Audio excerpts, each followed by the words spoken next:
you need to get it done. That's it. Like, that's the best I can take. If you didn't get it done, fix it. All right. Next up, we are going to dive into this right here, little video tribute. Just let me talk about. We're all lovers of this brother, Mr.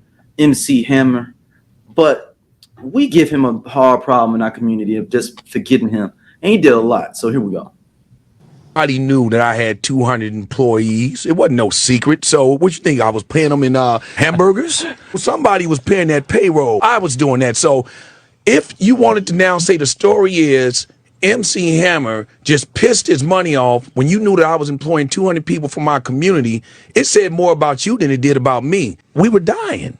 This is the real thing. It's not fake. Go and look at the murder rate in my city at the time. Some of the people that were dying were my classmates, my neighbors. So when I had the Hammer thing, I would literally call home. I'd be on the road. I'd call home. I say, hey, what John doing? What you mean what John doing? John dead. I said, what you mean John is dead? I just talked to him 2 weeks ago. He said, yeah, John dead and Sam killed him. Sam lived 2 houses down from John killed him. Let me speak to Sam then. Hey, Sam, man, check this out, man. Why? Well, I said, why don't you come out here on the road with me, man? I can give you $30,000 a year. I can't give you what you're making on the block, but man, I can't have you keep doing what you're doing. I mean, you killing the very cats we grew up with. Well, 10 turned to 20, 20 turned to 30. I'm cool with that. I was cool with that because the amount of money that I was generating was worth the lives to me. If a guy that you know in the middle of the crack era, when everybody was dying, machine guns everywhere, decided he wanted to try to pull some guys out of that, if his fate is to be the guy who we're going to introduce for the next 14 years is, hey, we're going to talk about MC Hammer next, how he pissed off 30 million. Man, that's what you get for trying to contribute to the community. Man. Scott, I'm gonna let you go first, brother. Man, Hammer a legend. That's all I can say, man. Just a legend. Just looking out for everybody. Like, you could say he went broke, but he had a purpose of going broke. Just trying to, he tried to help everybody. You remember all that saying, like, everybody can't go? Nah, Hammer. What's the on the Rick Ross on the MC Hammer on Gucci Man verse? He was like, Gucci Man, MC Hammer, 150 on the guest list. Listen, I got 30 cars, whole lot of dancers. I take them everywhere. I'm MC Hammer. That's it. Like, it's so right now I'm actually looking at the crime rate. He's like, look it up, right? Look up the murder rate. And it says the number of Oakland homicides peaked in 1992. Right, when it's about 170 homicides, 175 homicides. But like but before then, like, it's not even like really bringing them up. But it's not a lot of people in Oakland, right? Like, it's not big. So just kind of like how when we measure St. Louis and the crime rate there, right? Like, it's always high, but that's because they're only looking at a small amount of people. Where did it say? It had Oakland had the highest total crime rate of any California city with 20,000 or more people.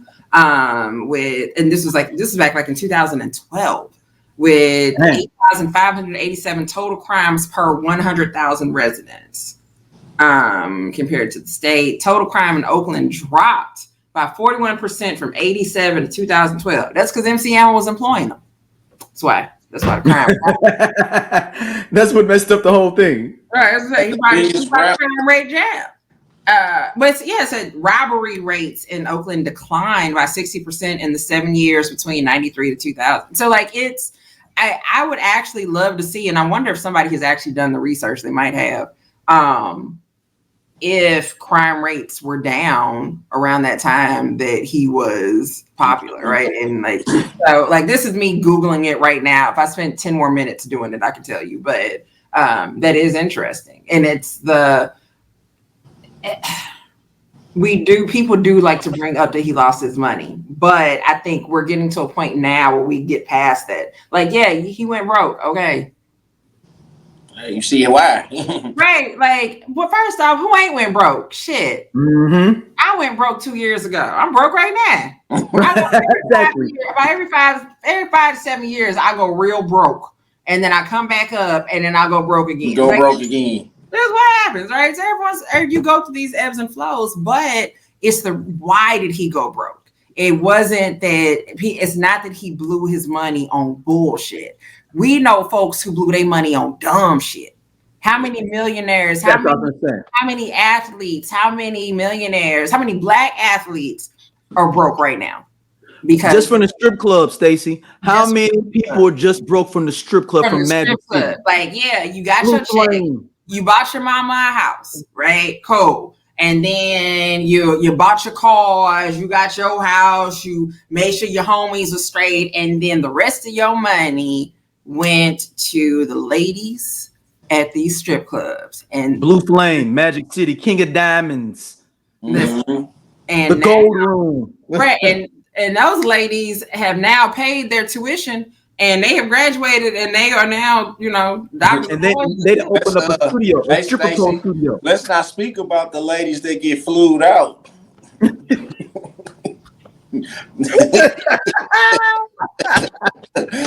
ain't even talking about them, right? The one that's getting $20,000 a month on their for their little petty cash. Fuck that degree. I'm getting flued out.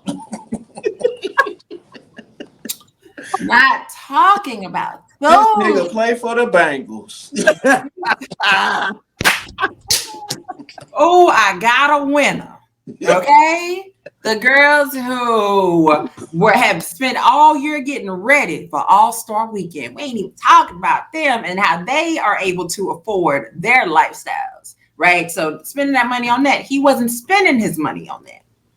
That's not where he spent his money. He spent his money on employing people to keep them off of the streets. He gave them honorable jobs, took them on tour with them, like gave them opportunities to do, like getting you out. And essentially, you can give somebody a job, but if you can get them out of their environment, that's the key. And he was able to not only give you a job, but I can get you out of this environment. I can see the world.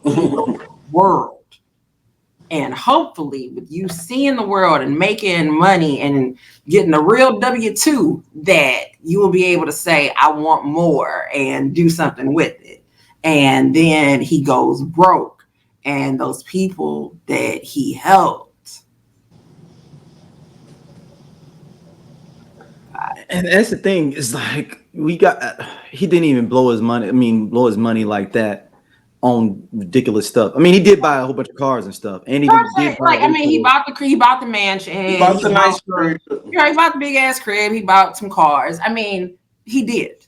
Yeah, you can sell that house. You can sell those cars, right? Like that's not a big deal. But like the fact that you had so many people on your payroll, and not to say that they can all pay you back, but the lack of support.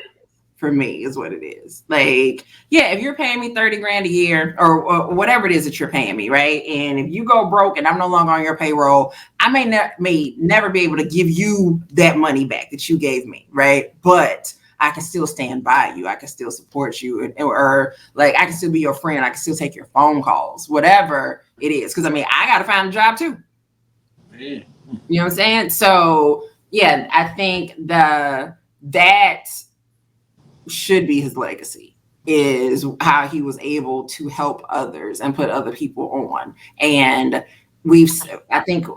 we seen it in others who have done that? Like, I mean, not to say that no one has put other people on, but the amount of that many people though, because that just saying that just makes me forget how big Hammer was at the time. You know, he had a cartoon, had a doll. Exactly. He was everywhere. He absolutely had the cartoon. Hammer, I am. The disrespect is tease him about other stuff. Tease him about the pumps and the bumps video. Yeah, the Speedos. Right. Talk about that, right? Like we can tease him about that. Let's not dig into like, oh, well, he went broke. Okay, nigga, so did you. With less. With a whole lot less. And again, he didn't go broke with a drug problem. he didn't go broke blowing money fast. Women. Women, like, and all that stuff. That's not how he went broke. He went broke making sure that everybody else was able to eat. Trying to help the hood. Right. Trying to help the hood. And that's what you learn in soul food. Fuck family. Family, fuck my husband. I like, so I don't help nobody. Hey, I would love to get a little Busted Records reunion. Him, BNGB, Oaktown 357, and maybe we could pull out, Too Big NT Son. Hopefully he's big too.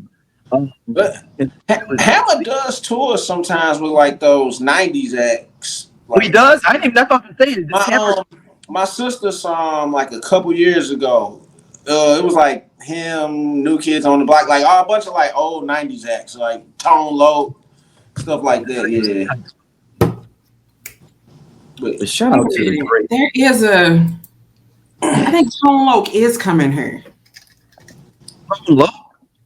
I'm not. There is a concert that is coming up, like a 90s concert, something or other thing that is coming up soon. And I'm like, and I swear that Tone Loc is on this damn flyer, and now I gotta find it somewhere. So keep talking. I'm gonna find it in the background. Like somebody, there is an old school concert coming, and I'm like, I just don't remember who's on it. Mess around, damn one that Scott talking about. New Kids on the Block, TLC. Yeah, New Kids on the Block. I think they came here back in June or May. Okay. Yeah, it was like early summer when they came. They was at the Riverport. Yeah, like to be able to do that, that's perfectly fine. Perfectly fine to let them people be able to do that.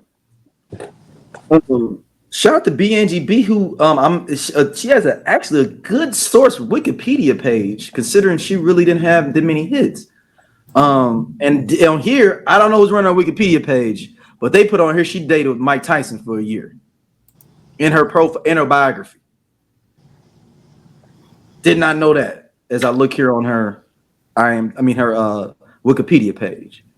That is. I don't even remember what she looked like. I just remember she was dark skinned. She looked like the girl from similar to old girl from Boys in the Hood that he lied about. That he had sex. That's the style how BNGB kind of looks. That is a very, very accurate description of her. Okay. Yeah. That's the framework. I remember she always singing loud. Juicy, got 'em crazy. Yeah, I'm looking on here. I forgot. The juicy, I forget. She did the song "Class Act" for the movie "Class Act." That's her. Yep. Yeah. Being loud. He said being loud. Being loud. He won't let go. He won't let go. I was too young to be singing that song and had no damn clue what the hell I was talking about. I didn't know what the juicy was that had him crazy. I just liked the song. 1, 2, 3, 4, 5. They was dancing. Hammer had them dancing. Hammer like, hey, you gonna be down with me? You gonna dance? All right, Hammer, please don't hurt me. All right. Next up, there's been a lot of debate going on. Ninth Wonder put out a statement, an idea, considering that everyone's giving great acclaim to the new Common and Pete Rock album.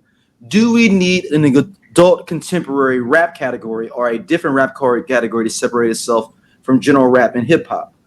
That was his statement. Q-Tip came back behind him and disagreed and said that would be taking away from what hip. Hey, this cool ass Scott from the I Love 90s Music Podcast.